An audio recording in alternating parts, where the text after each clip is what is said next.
친구가 오늘 그 얘기를 하더라고요. 나를 위한 어떤 기념일에 상대가 기억하고 있을까? 이거 테스트하지 마세요. 피곤해요. 그냥 뭐 얘기하면 되죠.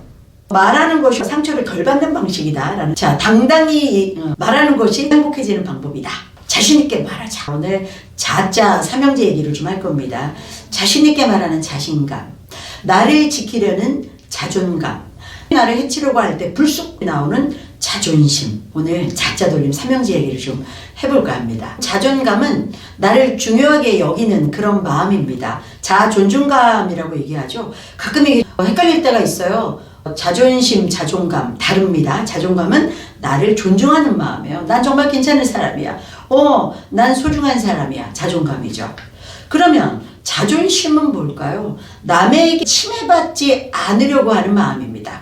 남의 나를 해치려고 할 때 그때 자존심 상한다고 하잖아요. 남이 나를 비난하거나 이렇게 되면 너무 속상하죠. 그래서 남에게 비난받지 않으려는 마음, 나를 지키려는 마음, 그것이 자존심입니다. 그러면 나를 존중하는 자존감이 높고 남에게 침해받지 않으려는 자존심이 잘 지켜졌을 때 자신감이 생기는 거죠. 자존감과 자존심이 잘 지켜지면 자신감이 생기는 겁니다. 그럼 이걸 누가 키워줄 수 있을까요? 어린 시절 엄마가요. 집에서요. 가정에서 자존감이 높은 친구는 사회 나가서도요. 자존심 상하는 일을 덜 당합니다. 자존감이 높은 사람은 상대의 자존감도 지켜주거든요.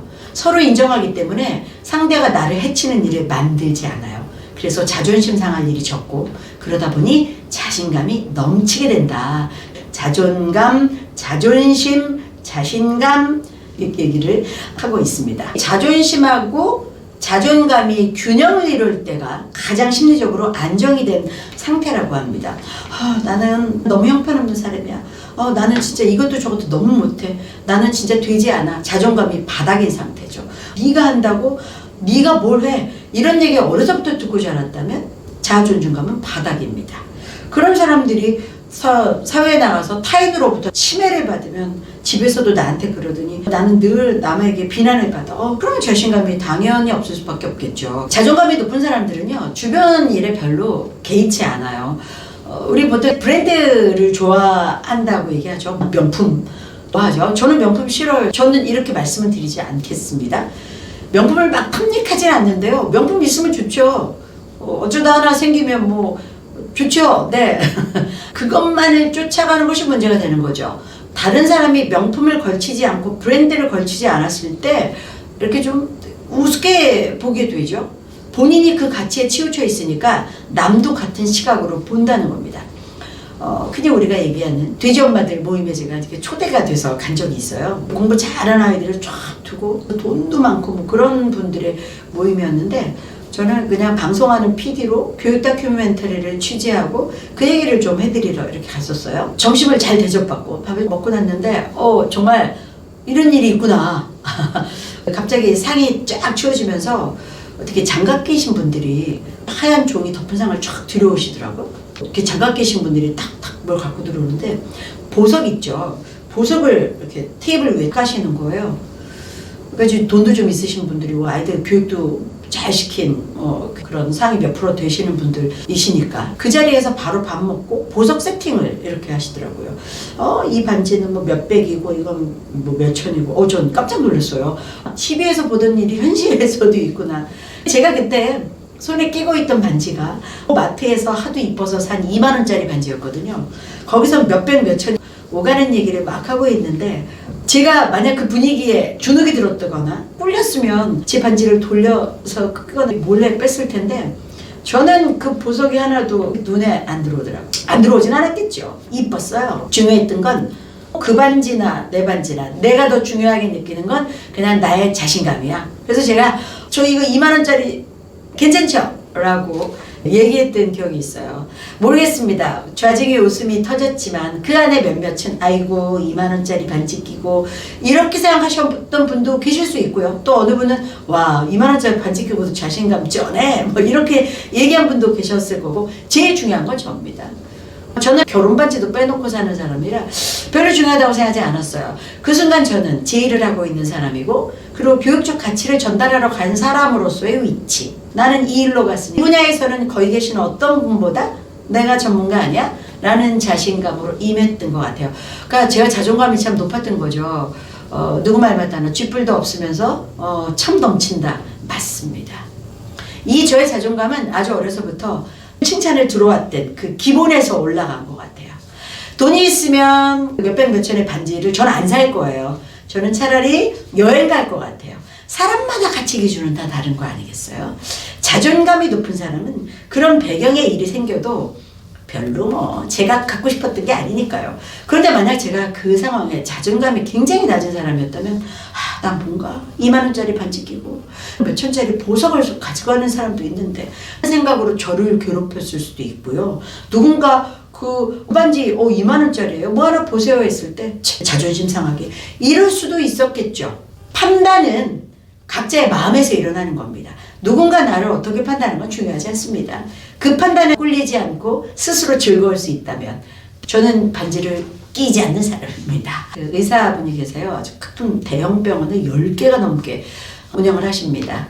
아이 어렸을 때 상담을 참 많이 받았던 분이기도 한데요.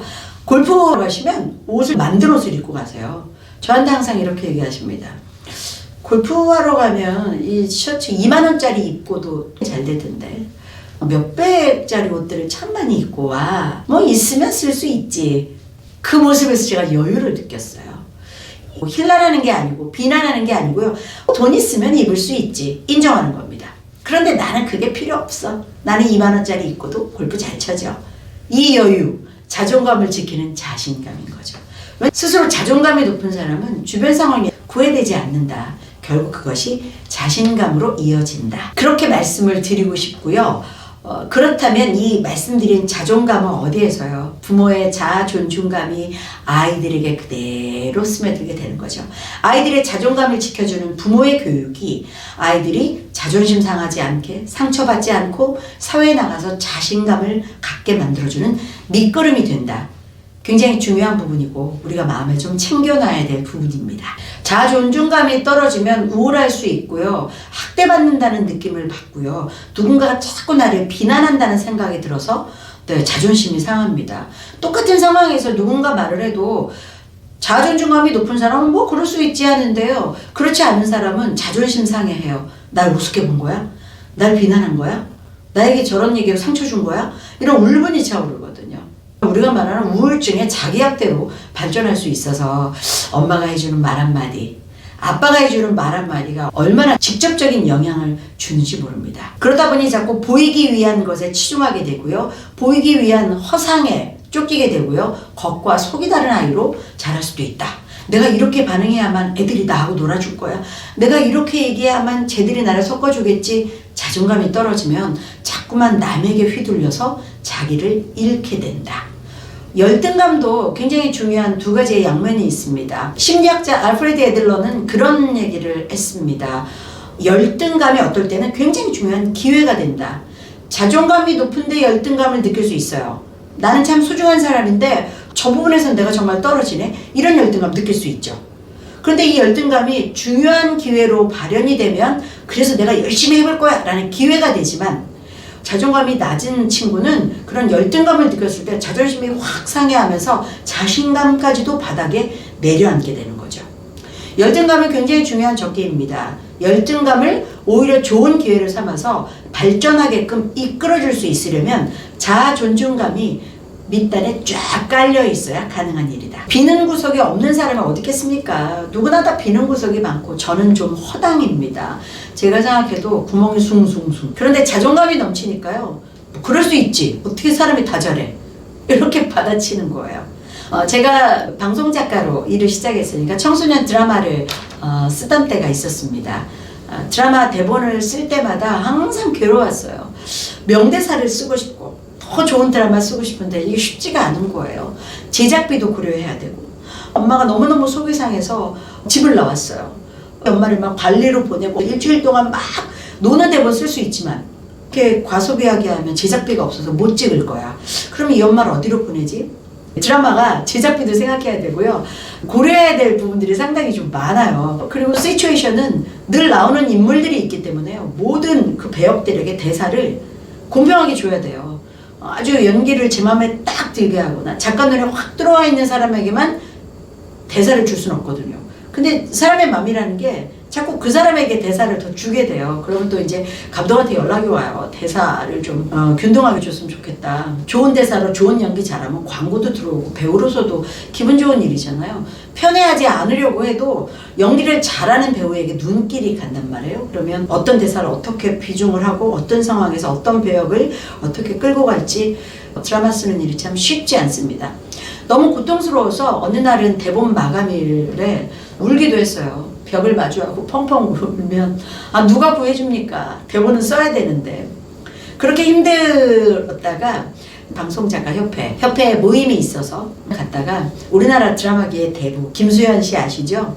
나이도 이제는 있으시지만 정말 대단한 드라마를 많이 쓰셨고 김수현 드라마는 뭐 열풍을 불러올 만큼 대단한 작가였습니다. 김수현 선생님이 계시길래 제가 이렇게 질문을 했어요. 선생님 어쩜 그렇게 명대사를 쓰세요?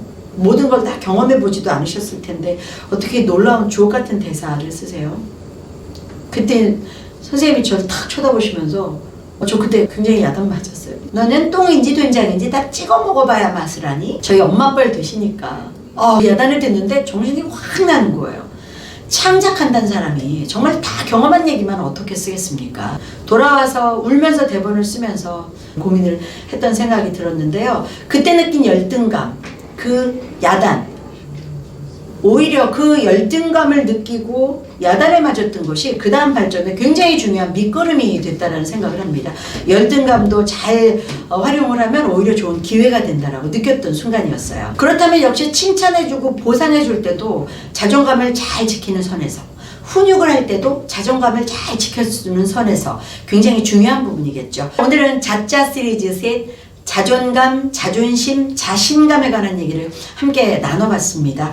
집에서 정말 자존감이 높은 아이로 많이 응원해 주시고 지지해 주시고 그 안에서 훈육의 메시지를 잊지 않는 자존감이 넘치는 아이들이 사회생활에서도 자존심 상하는 일을 굉장히 유연하게 넘칠 수 있고요. 타인의 자존감을 지키는 방식으로 사회생활을 이어나갈 수가 있습니다. 자존감과 자존심 상태가 평행을 이룰 때 자신감이 넘치는 긍정적인 아이로 성장할 수 있다. 저는 이렇게 봅니다. 고맙습니다.